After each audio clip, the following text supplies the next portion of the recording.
Good morning, good afternoon, good evening. It's Glenn McKnight from VSIG. We have our good friend, Daniel Migault, who will be joining us today. Daniel and I'm trying to think of how we met. I think I attended one of his sessions on the IETF a few years ago, where he was um, doing analysis of the CO2 emissions of IETF meetings. And so we hit an accord. We've been in dialogue on the issue of environmental issues and carbon offsets and many of the things that with climate change, people have become more and more aware of.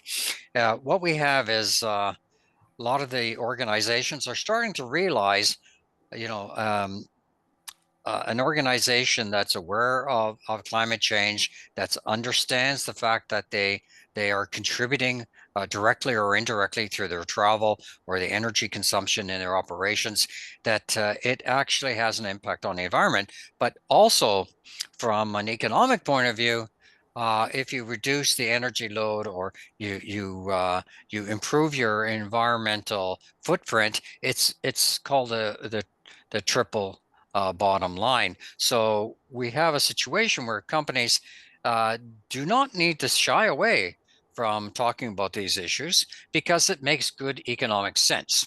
So that's one of the reasons we have Daniel talking today on our economic module, to actually broaden the concept of people's awareness that this is a good thing to consider. And we've seen some real advancements. We've seen some of the ISAR organizations saying, this has merit. And I could tell you from over 10 years ago, fighting the good fight, it was impossible to bring this stuff up with some organizations. And I'm not going to say who they are, but they were not the most receptive. But you have to be persistent. So welcome, Daniel. Thank you so much. And maybe, Daniel, would you mind just giving a short introduction on yourself and what your passions are? Okay, right. Hi, Glenn. So, yeah, I think I'm glad that you saw that presentation at the ITF, but I also think that we met more into the ICANN context.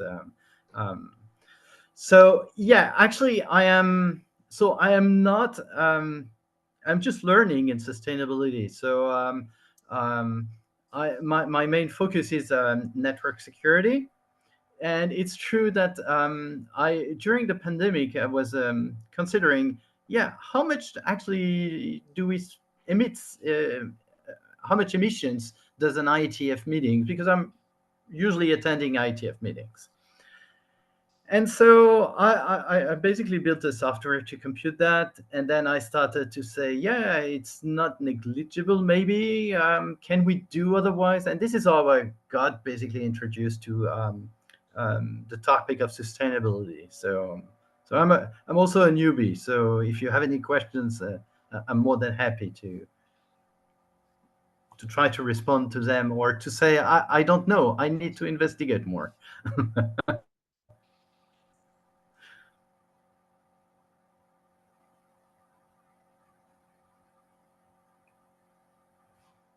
Can you hear me? Yes, I can. Yes. Okay. So should I start or do you... Yeah, go right ahead. Okay, right. So, okay. So here today, what I'm going to present is basically, yeah, if we do have some meetings where we cross the planet, we're flying the planet multi times a year, um, can we address that? Is it can we measure that, and how can we have something a little bit more sustainable? So, and the reason I'm talking about ITF and ICANN meetings are because that's meetings I am more familiar with. So I can have this experience and to say, yeah, this is the thing that we're doing that are in the right way. Uh, Um, this could be inspiring for other meetings and so on and so on. But let's go back a little bit with sustainability. What sustainability is. So the concept of sustainability, my understanding is that it comes back from a publication which is Our Common Future, that has been published in 1987. And so it was all uh, asked by the UN. And the way they define sustainability was meeting the needs of the present without compromising the ability of the future generations to meet their own needs. So it's, in a word, it's, we are considering that natural resources are limited, or resources in general limited and not unlimited. And we came to think, yeah, we hope that some next generations are coming, and we have to let them something that so that they can live with. So that's a very general statement. And um, so it has only so because it's from the UN, it has mostly came at the policy level, but for national policies, or international policies. So the way they define it is they find out that poverty and environmental resources, and so social aspects and economies are linked together. And actually, if you reduce poverties, or if you increase poverty, you basically put more pressures on the environmental factors. So this can be represented as basically this way. You have on the one hand profit or economic, planet or the environment, and people or social aspect. And when you have all these three being combined, you are meeting the goal of sustainability. So if we're thinking of a conference, for example, because we are not national, I mean,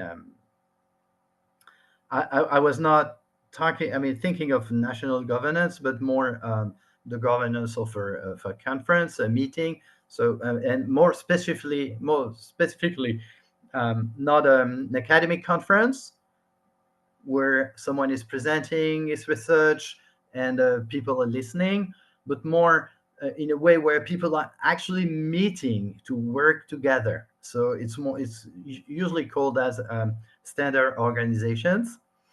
um, and in that case, yeah, the people are basically the participant. But the social aspect is basically the goal of those conferences.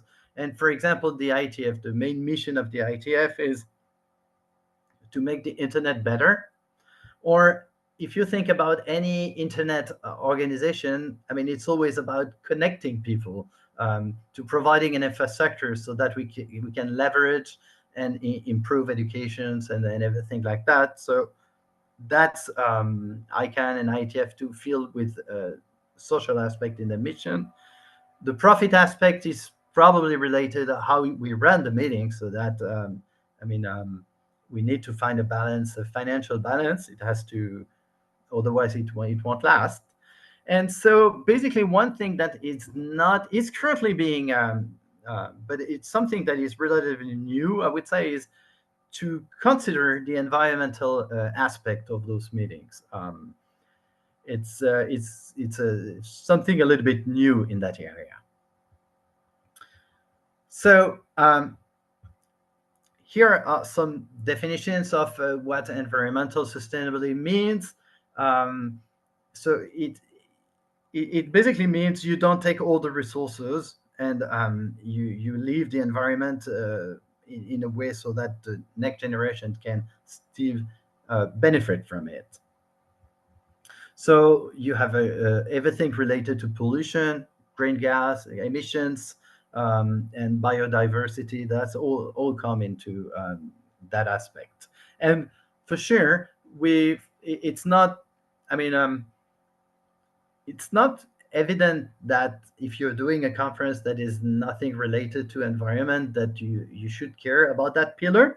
But yeah, it's one of the three pillar. And actually, we see today that we do have an impact on the environment, anything we do have an impact, and we need to at the very least understand what this impact is, and maybe say, consider it's negligible, or consider there is something we can do with that. So that's for the environmental part. Social sustainability is really about the people. So at the company level, it's at the not corporate level, but at the national level, it's more do you provide the condition for the people to live in a decent life. So that's mostly that. I think in our way for conference is mostly related to the mission of the conference, and economic sustainability is basically to make sure that your activity can continue. So it has different definitions depending if you're talking about a corporate or a state. So once we have those three pillars, we can subdivide different goals, and which are sustainable development goals, which are defined also by the UN. So again, the UN is mostly considered national, but those goals can also apply to corporate sustainability. Um, so this here you can see the different goals. So there are 17 of those. Not all are. I mean, if we are not considering a nation, we are considering more a corporation, and conference is even more specific. But so it's just a framework we would like to use, maybe to define what we're doing and how we do things and what we should care about. So yeah, so those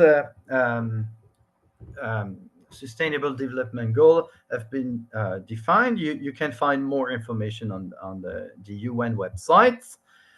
And many countries have defined some objectives, and you can find these objectives and report every year how the countries are improving those objectives, because you define goal, and then you basically measure how you achieve those goals and any progress you're making. So for example, if you're interested, here are the progress reports for 2024, but it's more it's not really corporate, it's more national level. So in our case, ICANN and ITF conference, I think maybe focused on at least those goals. So goal 4, which is education. Why am I thinking about education?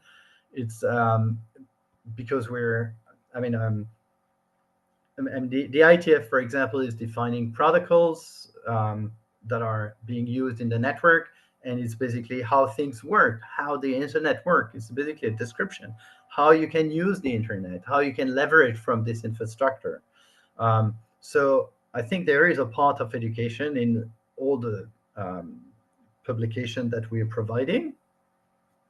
Then there is also an aspect on industry, innovation, and infrastructure, because what we are basically designing is a protocol to interoperate over the internet. And it's not only over the internet. We're defining, for example, anything related to routing, security, and so on. So it's really related about building the infrastructure. For example, 3GPP, which is defining the mobile internet, is heavily relying on what the ITF is defining. So I think this is somehow related to that goal. Our activity is somehow related to that goal. And then comes, the climate action is basically, it's not what we are providing. It's more, we do have an impact. Maybe we would love to have no impact on that one, but we do have one. So it's more what the impact is with that one. So now I will be a little bit more focused on the goal 13, which is climate action. And you can see those so documentation from the UN website. where the main concern now regarding this goal 13 is that um, the level of CO2 emissions has increased by 50% compared to what was in the 1919. Um, and so, guess what? I mean, the goal is that we come back to the goal, to emissions of 1990. So that's the high level goal. But you can find some, again, at the national level. This is what the very high level strategy um, promoted by the UN for that goal. So, then what can we do? So basically, what I mean, how a good indication for us, because we can always say, yeah, we're not national states, we're not states. How does it apply to us? But we can see that the COP 2026. So the Secretary General of the United Nations, Antonio Guterres, said that, I mean, we hardly need to reduce our emissions, and by any means, which means that we're progressing too. I mean, we're not fast enough. So it's time to not to ask what the neighbor could do, but what can we do? And so in that case, I took those numbers as, yeah, I mean, how can we maybe consider reducing emissions by 50%? It might not be, you know, it might not change, I mean, climate change, but we assume that if everyone is making the effort, I mean, we should do that. This is we will achieve that goal. So, can we achieve on our just with what we're concerned about? Can we achieve that goal? That was um, a major driver. So, um, I'm wondering if you have any questions regarding the sustainability development goals, for example. Sure. I want to go back to the last slide where again, we are looking at a target, a 45% cut by 2030. How binding, this is aspirational goals of a 45% cut. Um, how practical is it and what power does the UN have or to get the state actors to actually say, yeah, we buy into this idea and we're committed to it. So is there any examples where countries have said, okay, we bought into this and we're committed to this goal? So that's a topic I am not very familiar with. Um, but I would say, I mean, that's the we do have those kind of agreement during the COPs, and so I mean, more and more. I mean, how nations are committed to those engagement is that's through negotiation, I think. But usually at the end of the COPs, they come with a general statement, and you do have some commitment, and you also have some I mean, I think, for example, 26 was basically we didn't have enough commitment to achieve that target. Clearly, I think the concern is that we are. I mean, the Paris Agreement was mentioning 1.5 degree, or at least less than two. And my understanding is that the current trend is that we move to 4 degrees, which is not the target. So back to the same theme. If large polluters like the two obvious countries, the China and US, are or have no plans. In fact, this current government that's being elected on today, if one of the candidates actually wins, he's a complete climate denier, right? So This is a very difficult thing when the two largest polluters in the world are not committed to this, and everybody else, which are small players in the game, are they must get frustrated if these two mega polluters are saying, you know what, we're not going to do it. It's an economic horrible mess for us. If we do this commitment, we're going to have an economic downspin. So I guess the challenge is I think we got a lot of work to do to going from an aspirational goal to people in the streets saying, yeah, okay, if I care about my children and my grandchildren, I think I should start thinking about this. So what do you think? Yeah, that's correct. So it's we can all make an effort. It might not be it doesn't scale what a country can do. Then um, I what I don't I mean we need to really make a distinctions between announcement, especially during campaigns, for example, um, and real things that are being done. So I don't know exactly how I mean, I don't know enough about what China or the US is actually doing to say it's enough or it's not enough, or I mean, they're doing less than. Um, I I have the impression that we are also a little bit. That some of the governments, or at least some part of those administrations or governments, do understand that they have to do something, but now it's a huge turn to make. So maybe we're making it a little bit late, but I wouldn't say I cannot. I don't have any data to say nothing has been done or not enough. Maybe I suspect not enough, given what I'm hearing from the COP. But it's I mean, changing the economy of one country is a huge step. So it's not an easy step to do. Um, These massive flooding in parts of Spain, Poland, other parts of Europe, the high temperatures never recorded before in some parts of the United States. Where I live in southern Ontario, we had Halloween just a couple of nights ago, and we never seen such a warm evening as that. Clearly, things are changing. It's not what if we can physically see it happening, and people say, well, that's great. Living in, a warmer fall and winter is forestalled. That's great.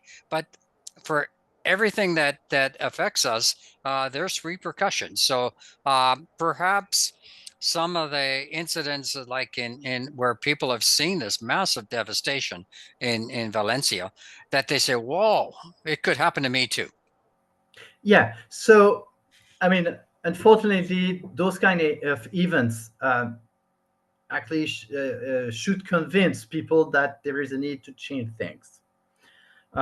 So it might ease political, how do you say, leaders to take the right action. I mean, some people might now understand that, yeah, it's not going to happen only to the others.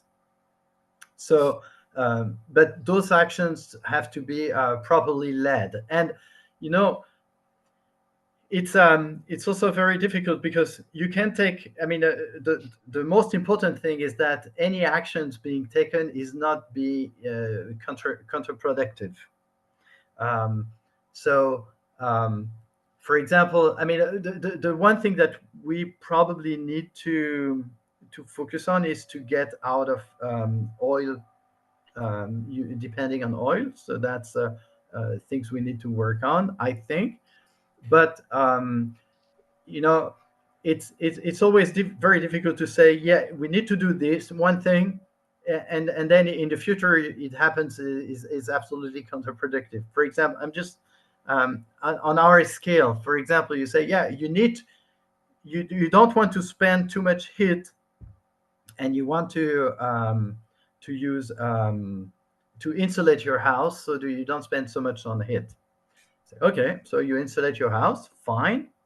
It has an environmental footprint, but then you might say, oh, but since I'm insulated, I can I can heat 5 degrees more. In which case, you happen to even spend uh, the equivalent or more on heat than you used before. So that's one aspect that we need to really consider, and this is why we need to be very careful on the solutions we're providing, and we always need to consider what I will detail later as the full life cycle assessment of your emissions. Great, thank you. But yeah, and what I heard also is that even people claiming they are, I mean, you have a lot of range in climato-sceptic people. Um, you have, I mean, you have the hardliner that say, I don't believe in it, and I am against doing anything with that. But you have actually a lot of people that say, I am not convinced, maybe, but I mean, they're willing to do any of those sustainable steps to move forward. So um, I must say, not everyone is in the same plate. Hopefully. Uh, So just to give you an example, we've converted our furnace. We have a mid efficiency 64% efficient gas furnace, and we converted it to a 97% efficient furnace and a heat pump. And we were told that when it's very, very cold, the gas furnace would kick in, and because the heat pump can't go to such low temperatures. And I could tell you from October all the way through, uh, the heat pump actually is the only thing that heated our home. Uh, the furnace, which was a significant amount of money, all it is a high efficiency blower, and that's blowing the heater through the house. So it's a bit of a scam that the companies get you to replace your furnace and have a heat pump. I could have stayed technically with the existing furnace and not spend so much money, but the incentives that the government has was strictly on the heat pumps. So where it cost me 15,000, actually I got $7,500 back. And the payback I thought was going to be very long. It's actually turning out to be exceedingly fast in terms of my energy costs, and the comfort level is pretty good too. But we also replace 5 windows as well, so we're conscious of the building envelope as well as the heat source. So it everybody could take a conscientious effort, not just in their house but also their transportation. If you take public transit or other things, so you have less footprint. So I think it's at the end of the day, in my case, it was my commitment to having less of a footprint, but also made economic sense. So because when you replace the mechanicals, it's going to be lasting so many years because everything only lasts so long. So you got to be logical. yeah, so and nothing is simple, and it's really a combination of things. And I mean, the very hard job is to create um, something that economically will make things going into the right direction. So, which is actually really hard in some ways. But back to, yeah, for example, if you move to electrical heat. So in Quebec, for example, we have hydro electricity. So, I mean, currently it looks like somehow greener than having gas, for example. But when I talk to someone, they say, yeah, but when we need to export electricity, I mean, the electricity you need to, for example, to heat some water, um, I mean, it's a huge amount of electricity versus the gas that you need to boil the water, and maybe all this available electricity could be exported to replace oil furnace, for example. So I mean, everything. It's very complex, and I would be very cautious on explaining this is the right direction. This is what we need to do. Um, it's very easy to make a to be wrong.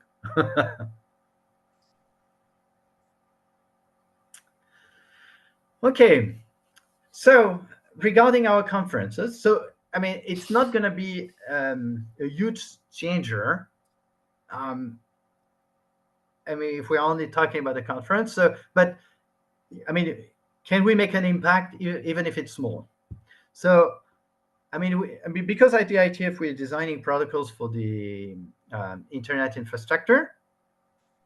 I mean, basically, we have different ways to see how we can reduce those CO2 emissions. The first one is, for example, if I'm able to, we are enabling some technologies like IoT or web conferences that, I mean, avoid CO2 to be emitted. For example, if you control your house so that you don't heat the house unnecessary with a lot of sensors, and I mean the communication we can enable, um, and they prevent, let's say, 1 or 2 tons of CO2 per house to be emitted. Yeah, that's one of the things we can do.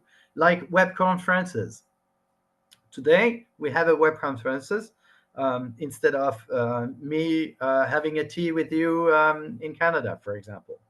So, I mean, the tool we provide can prevent CO2 emissions. And with IoT, so we're talking about heat, but everything about agriculture, I mean, everything we can do on agriculture also, which is a large source of CO2 emissions, or so in that sense, we can enable that technology. So that's one aspect. The other is, yeah, what we have, the technology we're using, we can make it more manageable, and to help how we can um, how we can have something that is more efficient in terms of energy. So that's something. Um, so in that sense, a working group has been created at the ITF, which look at those aspects. And this is something that, because energy is related to money, so a lot of industries are happy to look good and to make some economy. So that's one trend people are looking at. And so I would say third, I mean, we can look at our own emissions we're doing when we meet, and look at how we can decrease those emissions. So this is the third aspect, and what we need also to consider is that, I mean, when we're talking about conferences, I mean, in the term of ITF, it's a 10,000 people. If we're talking about web conferences, maybe it's a billion people. So I mean, if you, I mean, a web conference avoid 1 kilogram of CO2, you multiply this by 1 billion, it makes an impact. So the conference is only, it could maybe only one thing. It's just how we operate, but I mean, it's also, if we, because we are supposed to know the technology we're designing, because we are designing web conferences, for example. So we know that, so we could clearly show to the other organizations, and how, I mean, if all the academic conference start using web conferences, for example, that could become a big changer as well. But there is a combination between, I mean, we just provide a good example, and we provide a good example on how we can use our technology to achieve this reduction of CO2. So it's always a complementary things between those goals. But what I am now discussing is basically this one, the third aspect, which is, yeah, we meet, we use planes. How can we meet without using planes? So, as we mentioned before, um, I mean, it's really hard to say that we have. I mean, when we change something, it's really hard to say whether we actually have reduced the level of CO2 emissions, and so this is why we need to take to consider that globally, and um, which is something we call the life cycle assessment. Um, so the main thing we have to keep in mind is the rebound effect. So you think you're doing something good, but actually you have a rebound, an effect, a side effect that makes, I mean, you reduced on one aspect, and but on the other, you increase the global emissions. So that's a little bit counterproductive. Um, so what I mean, the Green Planet target. So I mean, Green Planet target 6 different ways to do greenwashing, which could be voluntary or involuntary. But for example, one thing they mention is green shifting. And on a conference aspect, it could be, for example, you say, yeah, I mean, the conference itself does not ask you to fly, it's the participants that fly.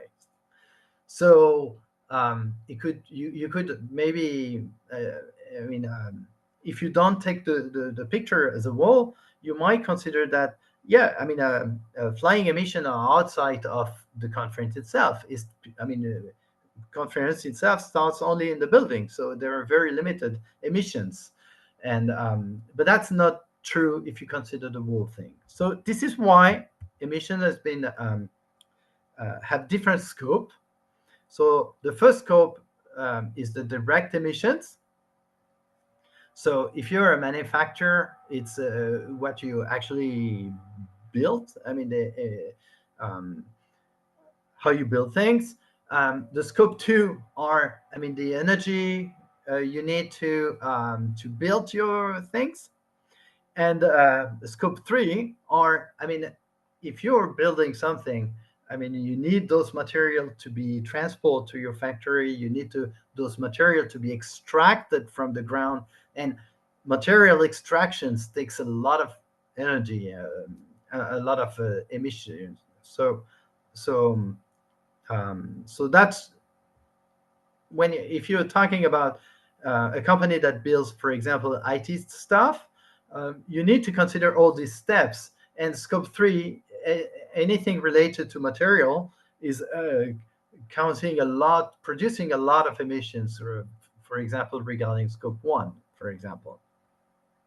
So this is one. And the scope three are in the theme of conference. It's scope three is the emissions that are emitted when people are joining the conference, and these are the main source of emission. So when you have a conference, you basically have to consider that as a whole, and to define where you put the effort on. Um, any question regarding the life cycle assessment? No, I think it's pretty straightforward. Okay, right. So um, so what flying is the big thing in conference, because I mean the secretariat, I mean they have a laptop, but the laptop they use it, they would have it anyway. So um, you have the hotel, but the hotel is not, it's a house. Maybe that consumes a lot compared to individual house, but that's nothing compared to transport. You also have the food, but again, that's nothing compared to transport. The good thing is that, I mean, flying, I mean, you want to reduce the number of people are flying, or you want to reduce emissions related to flying. So it could be shorter flights and so on, or virtual. And the good thing is that if you're replacing those flying members by a virtual conference at any level, so maybe it doesn't mean everyone is using that conference, that's video conference or virtual conference, but as soon as you're replacing something by an ICT solution, then the good thing is that we do have some recommendations and some framework to provide this life cycle assessment, which is provided by ITU, and that's the 1420 and 1480. And this one has been very recently published. This is one thing we have. And it has been used. So you can see here, we do have some examples where they use the ITU 1480 to evaluate teleworking, as well teleworking in two different cases. So again, teleworking, it's good because you avoid taking your car to go to the work. So in that case, teleworking might be good. But you have to account that when you do teleworking, you have to heat your house, for example. You have to power your computers and so on, or maybe you have to buy a computer. So um, in some cases, um, for example, if someone was just using common transport or bikes or walking to the office, when he's doing teleworking, he's actually spending emitting more that produce more emissions than if he's working on the office. If someone is taking the car, yeah, that's fine. Um, Other aspect, maybe even if you do teleworking, but still, the kindergarten is close to your office. I mean, in that case, you anyway. It might result that instead of going to the office, putting the kids in the kindergarten, then working, going back to the kindergarten, going home, you bring the kids to the kindergarten, you come back, and then you come back to pick it up. So you might actually, in those case, you might double your emissions. So this is why this life this is why we really need to rethink how we meet for those international conference, but we should be very cautious and uh, have any assumptions based on data. Um, and um, but what we believe is that going virtual at some level is one way to reduce the long haul, because most of the CO2 emissions are provided by long haul flights. So, rethinking how we meet. Um, so, the experience we had at the ITF, um, we because when we usually we meet 3 times a year. And it's so in one location, it's in Europe, one location, North America, and another location is in Asia. And with the pandemic, we suddenly have to move from those only on-site meetings to a completely virtual meeting. So the tooling has been adapted for that, but because they had to do it.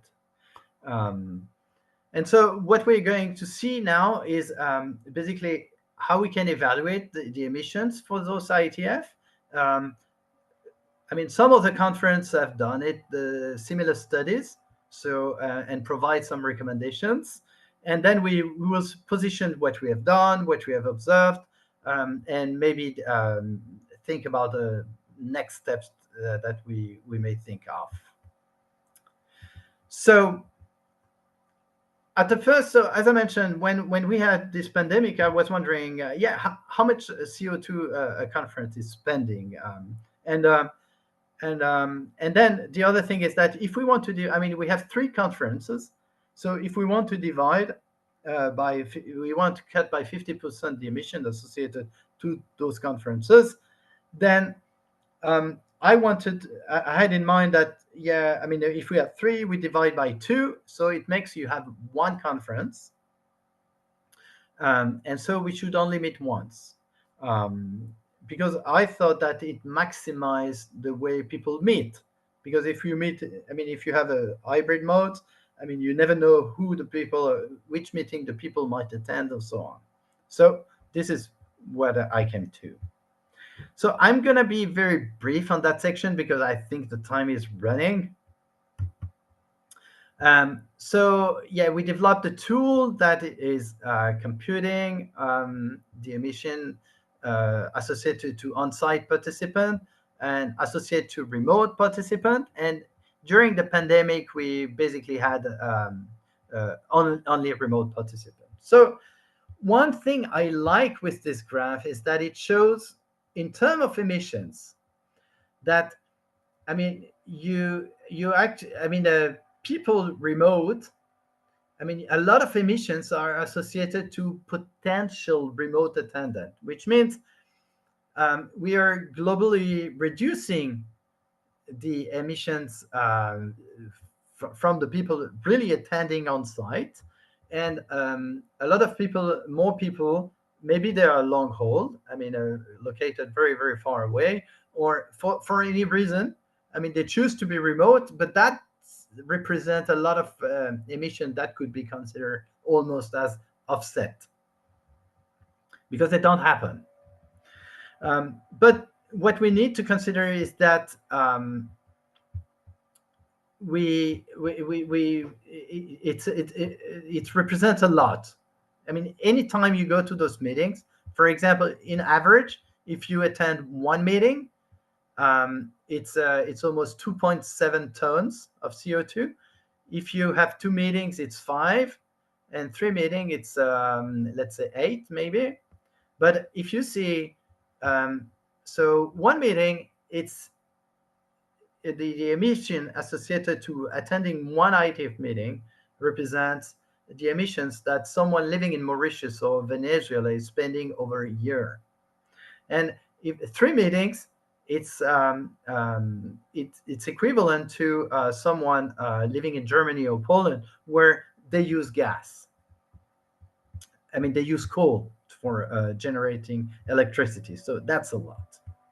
So then what I wanted to, we basically say, yeah, aviation globally is needs to be also decrease its emissions.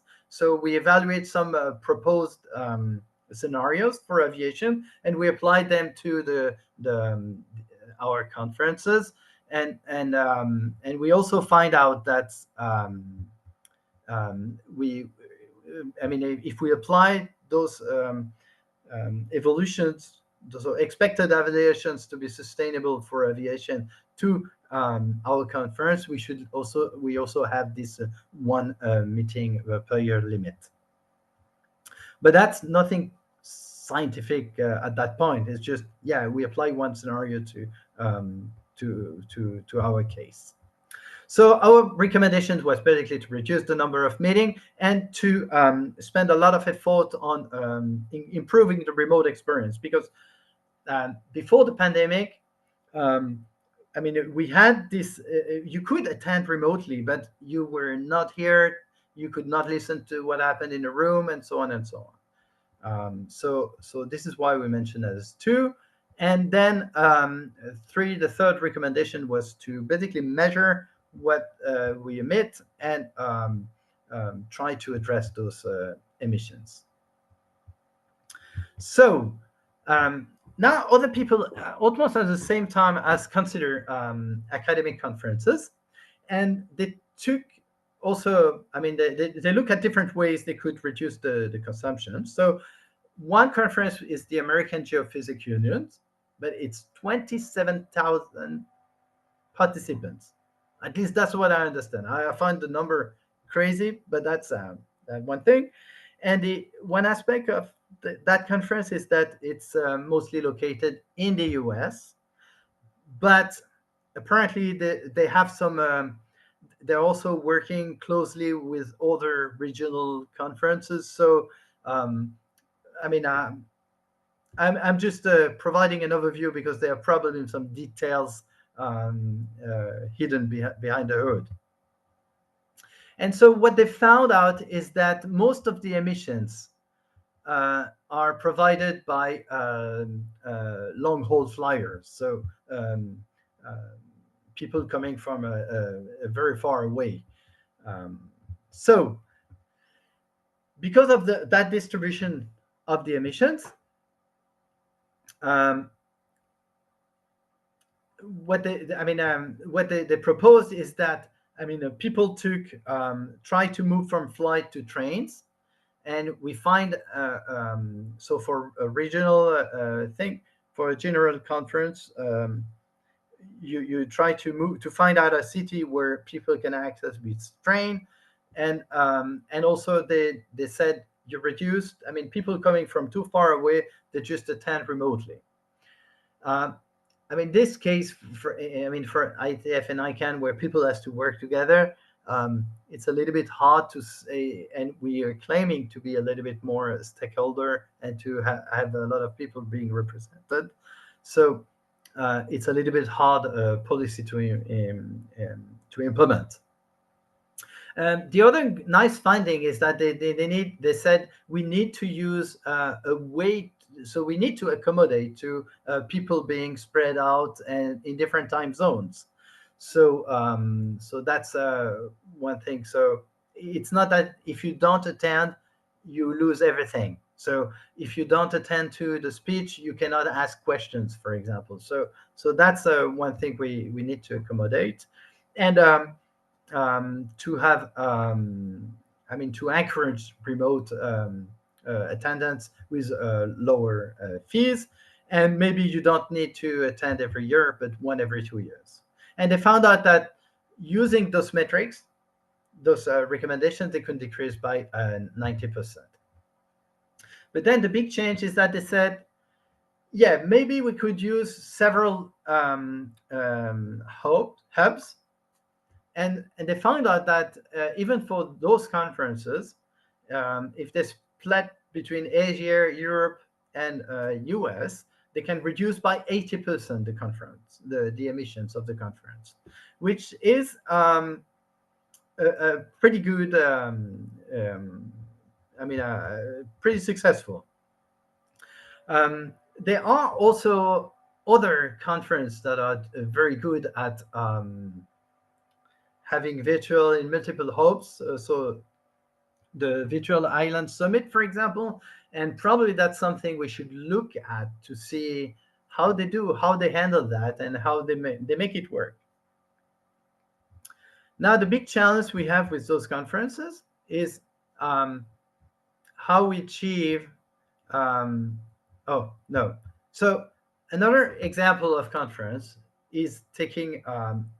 It's more or less the same criterias, but defining different levels. So from a conventional conference, you can shift to transport. So meaning if you fly, you use train, then you provide carbon taxation.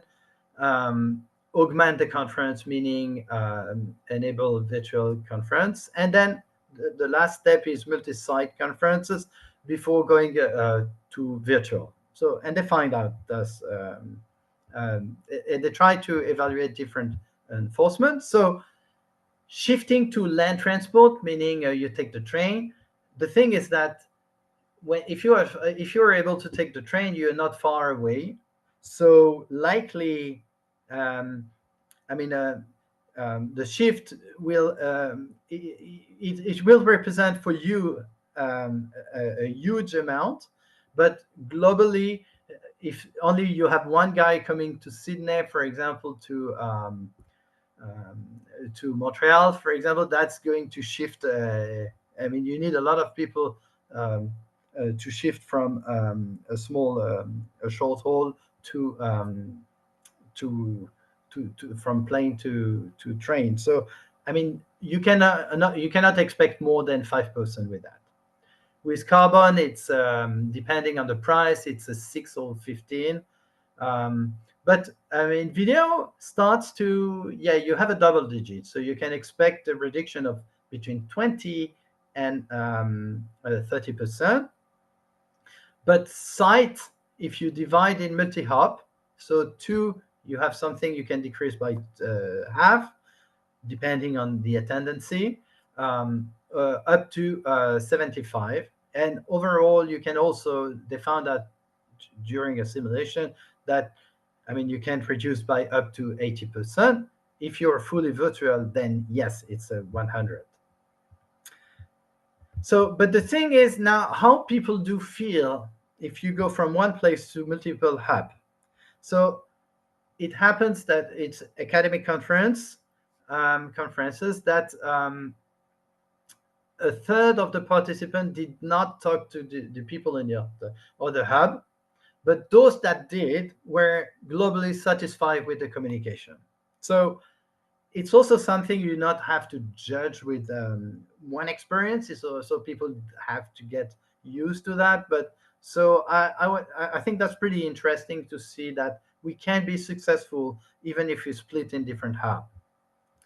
Um, so now if we take all that what we can see and what is being done and aspect for ICANN or ITF.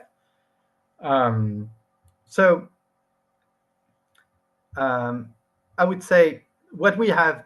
I mean, we have a very good software uh, for hybrid meetings, um, and the ITF has not moved to. I mean, the they did not reduce the number of meetings, but they prefer to go to hybrid meetings, which is um, any meetings you have some people attending on site and some people remote, and they also measures the emissions. So basically, they are doing some progress.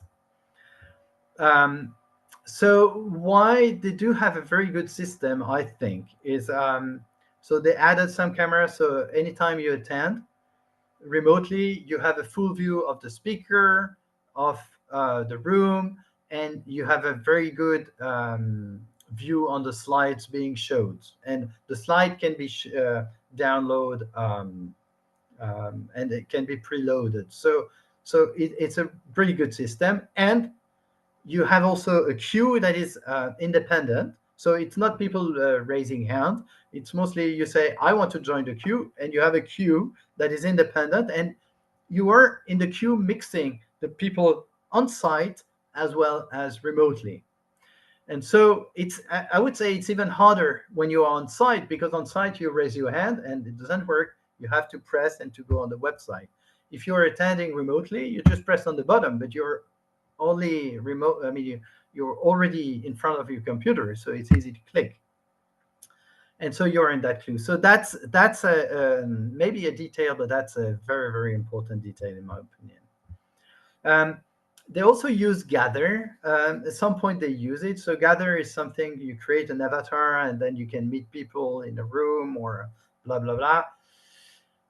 It worked well, in my opinion, when everyone was connected to that platform. So you could virtually meet everyone, but a lot of people didn't want to meet. A lot of people didn't want to use that system, and I think it's only work when everyone is virtual. It could work if everyone adopt that system.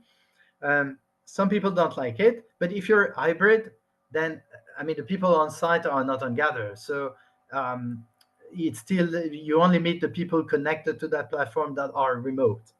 And the other thing is that the way you attend a remote conference is maybe not the same way you attend on-site conference, meaning that if you're remote, you attend, and if there is not a place where you know you will meet people, you probably do other things.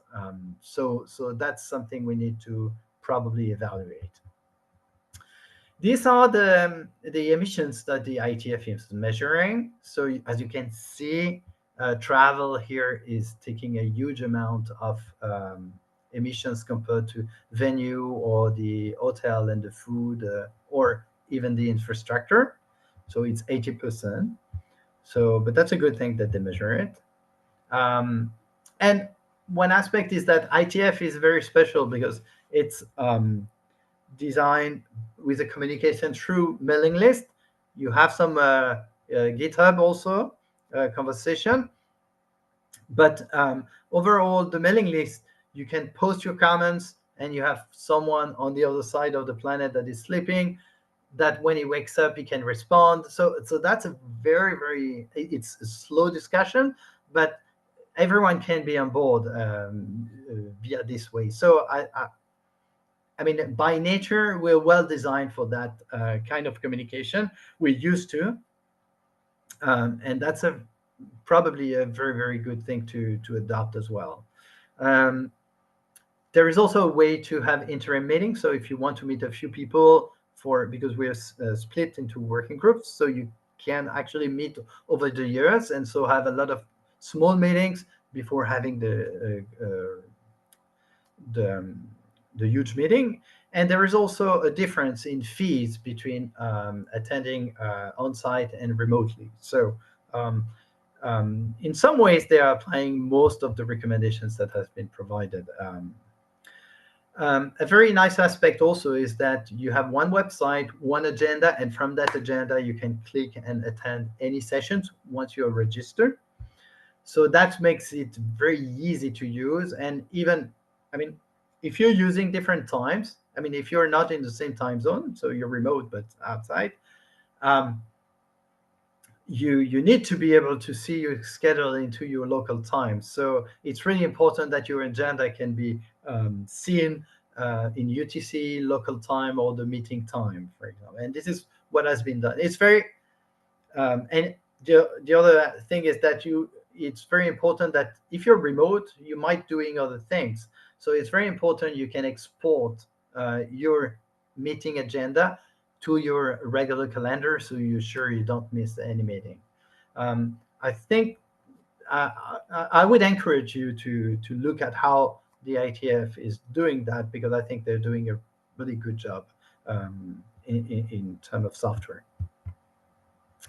So what to do next? I think it would be really good to see how hybrid meetings are behaving. I mean, do we slowly go to the normal way where um, everyone attends on site? A lot of people are also very happy about the remote experience, and there are also some changing. Companies are also asking people to reduce their travel. So, I mean, it might create something where remote attendance will become very attractive. Um, and then, yeah, so that's something we need to observe um, and to measure. That's one aspect. Then it might be really interesting to consider the three hub scenario, and because we do have some data with participants, so we can maybe study who is attending North America, who is attending Asia, Europe, and try to evaluate if we had a three hub meetings, how does that work within the working groups, how this is going to work, etc., etc. But that might be something, it might be very interesting to look at this scenario. um, Other things too we can look at is how we can have different conferences happening together. So the downside is that instead of living for 1 week, you would live for maybe 2 3 weeks. Is that feasible in a company environment? That's what we need to check out. um, so yeah, and yeah, what can be used with the sustainability sponsor, for example? That's something um, we can think. I mean, if company are willing to engage money in sustainability, for example, for one conference in terms of sponsorship, that might be good to see, to define a sort of policy, or to understand better how we can do that. Should we do offset, for example, or should we um, should we invest it otherwise? So I think a lot of what we have experimenting at the ITF could also apply to ICANN, but I do have a technical background, so what we need to understand is what the ITF designed for the ITF. Does it work with everyone at ICANN? Because ICANN is much more diverse than the ITF. But I do have the impression that having an integrated website makes things a lot more easier.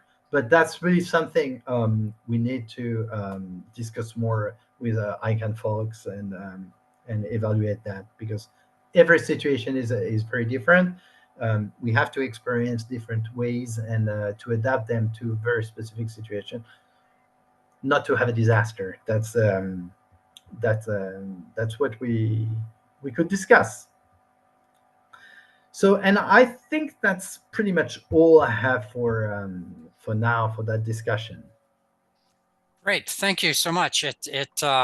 We went over the original time, but I think it was critical to go through the entire slides. One of the things that jumps out at me is ICANN is very much committed to a multi-stakeholder model, and there's expectations from individuals, especially from the Global South, to attend through their fellowship program or various different means. So they're actually there face to face and experience the full ICANN meeting. So how do you convince those that it's to their benefit uh, to promote less meetings or have local hubs? I think it's a bit of a hard sell. So how do you counter that resistance? So, so I can only explain I only provide my view, but what I think is that we need to think not in terms of one meeting, because of course it's easier to get one person to attend one meeting and to say, yeah, do you want remote or being on site? He's probably going to choose on site because um, it's on site. He knows it's going to happen only once or twice or so. But I think we should think about it more globally, because if we're able to engage people, say, yeah, we build a community that is more local. You can attend remotely or maybe on site to a hub. You will meet some people, so it's not that you are not. I mean, if you're local, you will meet those people, but I mean, it's also because we are making that affordable, even if you're not sponsored. Because the thing is that if you need to be on site on the other side of the planet, it means you will only be represented if we pay you. I mean, the flight ticket and the hotel and so on, but you will never be able to pay that by yourself. So I think it's a little bit paradoxical, but it's a part of a paradox. But I think it's more sustainable to say, yeah, we can engage people that could be long-term participants. Hmm. Because if you know, it's even, for example, it's the same case at the ITF. I have some students. Um, they didn't want to participate because they say, yeah, once I've done with a study, I mean, it's over. No one is going to pay me to go to the ITF. So if you tell them, no, no, no, actually, you can do that. You can be considered. It's the same. You're on site or remote. It's the same.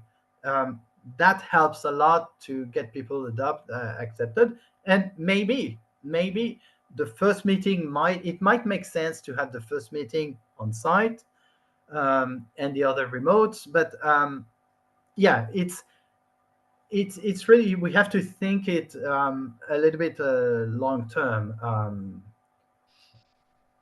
rather than So a one shot. That's the thing. So you make me think about that concept of much more local, much more long term, much more investment in the individual, in rather than just one fellowship or one Yeah, meeting. There's a commitment, a lifelong commitment or a career commitment to being involved and especially having an impact in their own backyard. Um, yeah, so this becomes an issue of discussing these concepts with the various iStar organizations and having a re-examination of Exactly. how they're recruiting new people, how they're being gender balanced, how do they actually stimulate that local? Because in the past, as you saw, the composition are mainly white older guys, mostly American centric. They dominated that whole environment. But if this is done properly and there's proper facilitators in a remote model, it might be more advantageous, it might be more inclusive to those people that have been marginalized. What do you think of that idea? Yeah, sure. As long as the barrier is not, I mean, registration, flying is very expensive. So if we can lower the barrier and have, I mean, if we're able to make the cost not the reason to participate or something blocking participation, we will have more people participating. So I think at that point, because ITF, for example, is very technical, and a lot of the people will always be in maybe in North America or Europe, Asia. Um, but so that's but the thing is, what the big change will be that, if you have a small company, you may not have the resource to send one guy for 1 week with the hotel, the flight, and so on, and the registration, which is not negligible.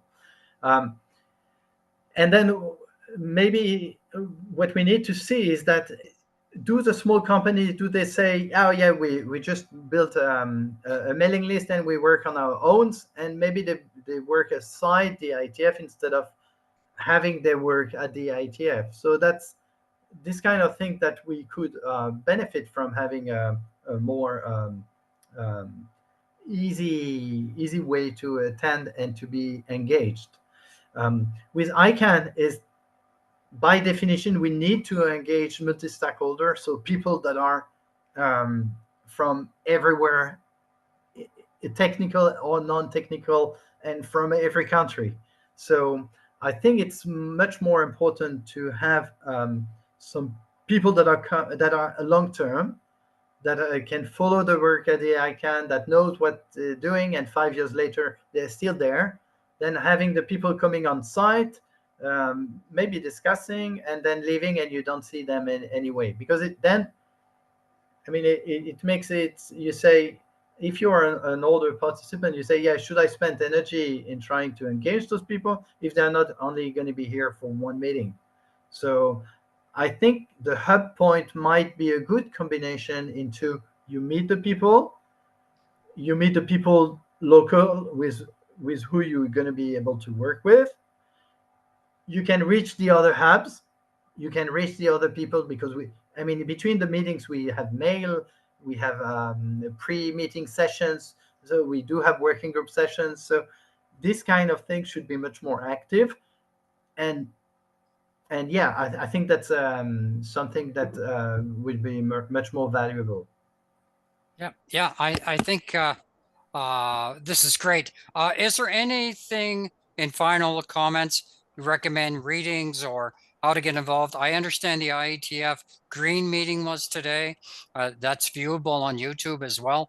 Yeah. Is there anything you want to leave the participants of VSIG with so they can make the first step? This might be something totally new to some of the viewers. Yeah, so I think on the slides I provided a number of references. I would encourage you to have a look at those. Um, I mean, for now, yeah. I mean, there are some websites. Depending if you're interested in sustainability development goals, then it's definitely the UN site. Um, I referenced the article paper that I was mentioning. There are a lot of them into that presentation, so I encourage you to look at those. Um, and that's I think we all here to learn. Great, great. Oh, okay. Thank you again, and I'll be seeing you in the next couple of weeks. And Yes. thank you again for an excellent presentation. I'll have to review it a couple of times. Some of the details are rich in content, but I think it's a fantastic job you did, and thank you for this hard work. I know it's tough sometimes, and it's hard to get acknowledged, but I appreciate all the work you're doing. Thank you. Thank you. And this concludes the call today, and thank you again. And the recording will be up this afternoon. Thank you again. Bye-bye, everybody. Bye, Bye. Glenn. Thank you. Thank you, BB. Thank you, baby.